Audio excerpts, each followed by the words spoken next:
Hello friends, సిరి kitchen స్వాగతం. నేను మీ సిరిని. ఎలా ఉన్నారండి? అందరూ బాగున్నారా? నేనైతే సూపర్గా ఉన్నానండి. అందరూ బాగుండాలి, అందులో నేను ఉండాలి. ఈరోజు విషయం ఏంటంటే, ఎవరైనా నలుగురు కలిసినప్పుడు ఏదైనా మాట వచ్చినప్పుడు ఆ మాట గురించి నలుగురు మాట్లాడుకుంటున్నప్పుడు ఒక వ్యక్తి ఎక్కువగా దాని గురించి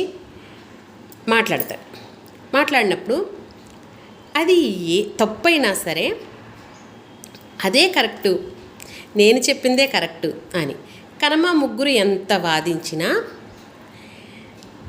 ఆ విషయాన్ని ఒప్పుకోడు.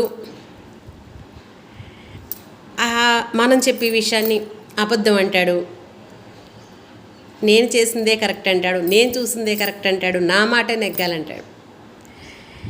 అది ఎంత వాదించాము అన్నది కాకుండా వాళ్ళు మనల్ని ఎంత అర్థం చేసుకుంటున్నారు అని తెలిసింది కాకుండా నాకు ఒక్కోసారి అనిపిస్తుంది, ఏదైనా ఒక పండుకైనా ఒక కూరగాయకైనా పుచ్చు ఉందనుకోండి, ఆ పుచ్చు కట్ చేసేసి తీసేసి వాడుకుంటాం కదా. ఇంక ఇలా ఉన్నవాళ్ళు ఏంటంటే ఒళ్ళంతా ఇలా ఉన్నవాళ్ళకి ఏంటంటే అది ఎలా అనిపిస్తుంది అంటే, నాకు మొత్తం కూరగాయ అంతా పాడైపోయి పుచ్చు పెట్టేసి పాడైపోయింది అనుకోండి, ఏం చేస్తాం, దాన్ని తీసుకెళ్ళి డస్ట్బిన్లో పడేస్తాం. అలాగే అది తప్పని తెలుసు కూడా అదే కరెక్ట్ అని వాదించే వాళ్ళని ఒకసారి చెప్పాలి, 2 సార్లు చెప్పాలి, 3 సార్లు చెప్పాలి. అంతేగాని ఇంకా వాళ్ళు అన్నదానికి వాళ్ళే కరెక్ట్ అనుకున్నప్పుడు ఇంకా వాదించడం అనవసరం.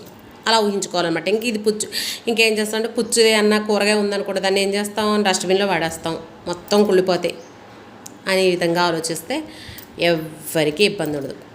లేకపోతే శుభ్రంగా ఏమీ మాట్లాడకుండా వాళ్ళ దగ్గర నుంచి దూరంగా వచ్చేసి కూర్చున్నాం అనుకోండి, మనశ్శాంతిగా ఉంటుంది మనం వాదించలేమన్నప్పుడు. అంతేగాని అలాంటి వాళ్ళతో వాదించడం చాలా కష్టం.